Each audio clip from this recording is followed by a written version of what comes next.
Je donne maintenant la parole à son Excellence Monsieur Abdoulaye Diop, ministre des Affaires étrangères et de la coopération internationale du Mali. Merci beaucoup, Madame la Présidente. Mesdames, Messieurs les membres du Conseil de sécurité, merci pour les mots aimables à notre endroit. Je voudrais tout d'abord féliciter les Émirats arabes unis pour la présidence du Conseil de sécurité. Le gouvernement du Mali prend note du rapport du secrétaire général sous examen et remercie M. El Khassim Wan, chef de la MINUSMA, pour sa présentation et les mises à jour. Les observations détaillées du gouvernement du Mali ont fait l'objet d'un mémorandum communiqué à votre Conseil. Pour ma part, je voudrais formuler quelques observations majeures suivantes. Je commence par la situation politique, notamment l'évolution du processus de transition. Il vous souviendra que l'une des priorités assignées au gouvernement de transition était de conduire des réformes politiques et institutionnelles qui puissent garantir un meilleur avenir à nos populations à travers une stabilité institutionnelle durable. Cette demande légitime de nos compatriotes est sur le point de devenir une réalité. En effet, le gouvernement de transition, dans le cadre d'une démarche inclusive et largement consensuelle, a pris des mesures fortes et irréversibles pour le retour à un ordre constitutionnel apaisé et sécurisé dans les délais convenus. Le gouvernement de transition s'attelle à l'organisation réussie du scrutin référendaire prévu le 18 juin afin de doter le Mali d'une nouvelle constitution conformément aux aspirations du peuple malien exprimées lors des assises nationales de la refondation. Le bon déroulement du processus de vulgarisation du projet de constitution et la campagne électorale y relative augurent un scrutin référendaire apaisé et crédible. Madame la Présidente, sur la situation sécuritaire, je rappelle encore une fois que depuis l'intervention militaire en Libye en 2011, les populations de mon pays, le Mali, et celles de la région du Sahel vivent un véritable drame. Hélas, nos pays, nos populations attendent encore, et ce depuis plus d'une dizaine d'années, une réponse internationale à la hauteur de cette menace créée et de ses conséquences humanitaires préoccupantes pour la région. Pour ne parler que du cas spécifique de mon pays, le Mali, je dois dire que les prescriptions internationales, notamment celles prodiguées par la MINUSMA depuis sa création en 2013, ont montré leurs limites. Sinon, comment expliquer que la situation sécuritaire du Mali en 2013 soit bien meilleure à celle que nous connaissons de nos jours?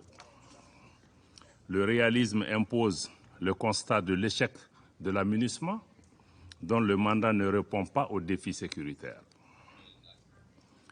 Pour sa part, le gouvernement de transition n'a jamais perdu de vue que la responsabilité première de la défense du territoire national et de la protection des populations ainsi que des biens relève avant tout de l'État malien.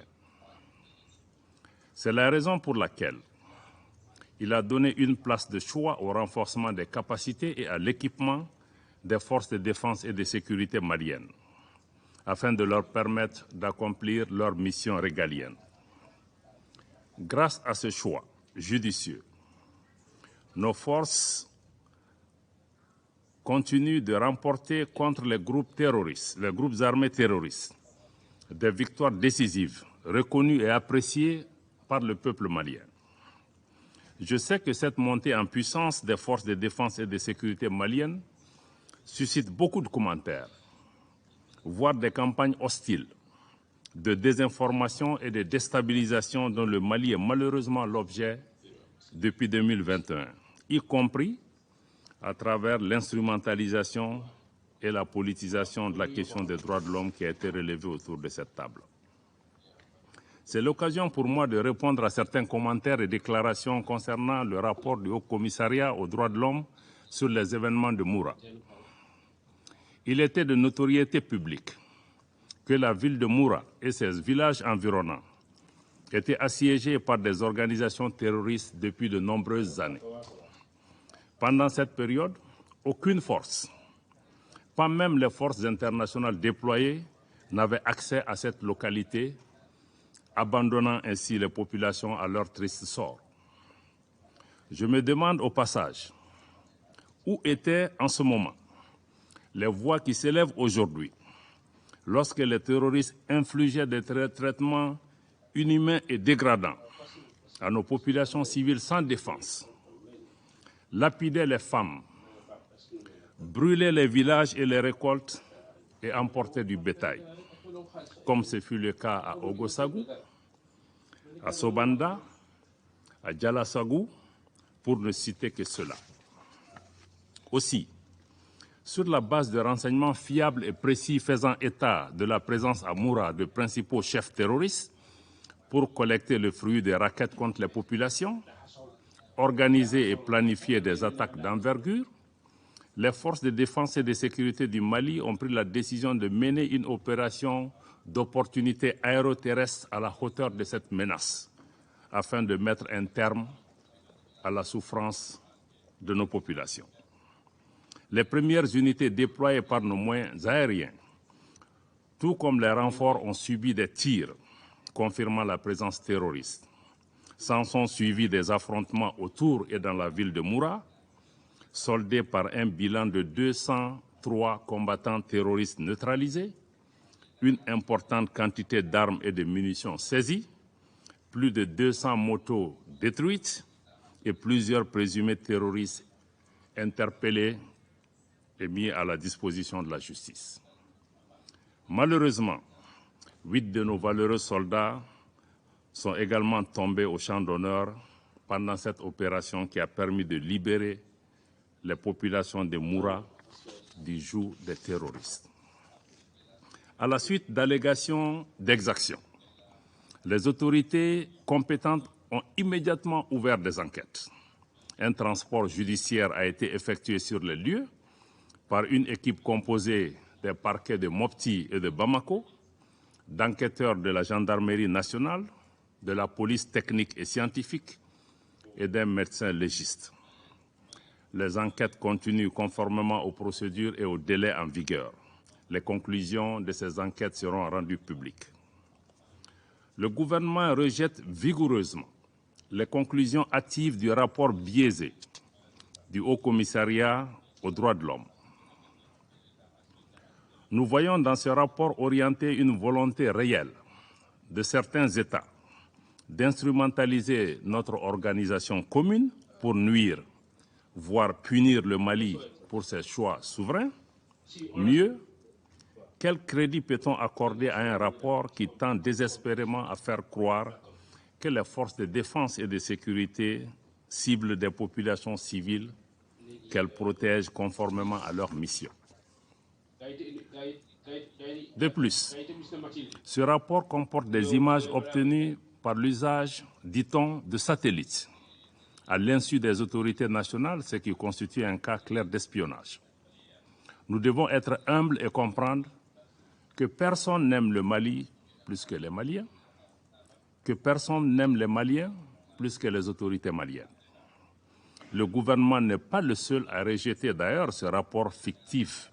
C'est les conclusions fictives de ce rapport. De nombreux habitants de Moura, dont des femmes, ont fait le déplacement à Bamako pour démentir la teneur de ce message, de ce rapport.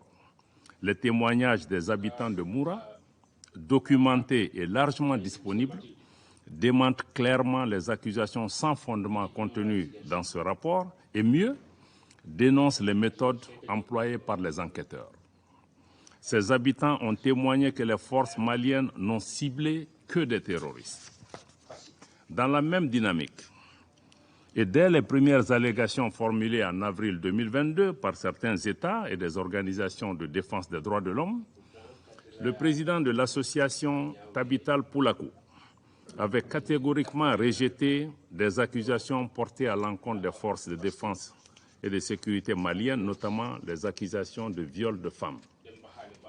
En outre, le président de l'Association malienne de défense des droits de l'homme, la MDH, a vigoureusement dénoncé la méthodologie et les conclusions de cette enquête. Ces prises de position fortes et librement exprimées méritent d'être signalées car elles proviennent d'organisations et de personnes qui ont vécu ces événements ou en ont reçu des informations crédibles et vérifiables. Nous réitérons notre ferme opposition à toute tentative d'instrumentalisation et de politisation de la question des droits de l'homme et au traitement à géométrie variable de cette problématique. À cet égard, il est paradoxal de noter la célérité avec laquelle la mission d'établissement des faits a été mise en place, alors qu'au même moment, le Mali portait plainte devant le Conseil de sécurité des Nations Unies le 15 août sur les actes d'agression de la France contre la souveraineté et l'intégrité territoriale du Mali à des fins de déstabilisation. Madame la Présidente, concernant l'accord pour la paix et la réconciliation au Mali issu du processus d'Alger, malgré la décision unilatérale de la CMA et de la plateforme de suspendre leur participation au mécanisme de suivi de l'accord, je réaffirme ici l'engagement du gouvernement à poursuivre sa mise en œuvre efficiente et intelligente, notamment à travers les mouvements de l'inclusivité. Nous restons toujours ouverts au dialogue avec nos frères des mouvements signataires, tous nos frères, comme en témoigne la visite à Kidal le 12 mai 2023 du ministre en charge de la réconciliation. Madame la Présidente, Mesdames, Messieurs les membres du Conseil, je voudrais à présent consacrer mes observations sur mon observation majeure sur la question de la MINUSMA. Au moment où les membres du Conseil de sécurité ont entamé les négociations autour du renouvellement du mandat de la MINUSMA, il me plaît de faire un bref rappel sur l'évolution de la mission, de sa création à nos jours. Permettez-moi tout d'abord de rendre un hommage à toutes les victimes civiles et militaires tombées au Mali, notamment nos récents frères du Burkina Faso, à qui nous adressons notre profonde compassion. En 2013, les fondements qui ont servi à justifier la création de la MINUSMA étaient notamment l'appui aux autorités maliennes pour stabiliser la situation dans les régions du nord du Mali, écarter les menaces et prendre activement des dispositions afin d'empêcher le retour d'éléments armés dans ces zones, particulièrement à travers le rétablissement de l'autorité de l'État dans tout le pays. Après plusieurs années de déploiement des forces de la MINUSMA sur le terrain, la situation sécuritaire qui concernait jadis le nord du pays s'est progressivement dégradée dans d'autres régions du Mali, notamment le centre. Pour le gouvernement du Mali, le constat est clair, la MINUSMA n'a pas atteint son objectif fondamental.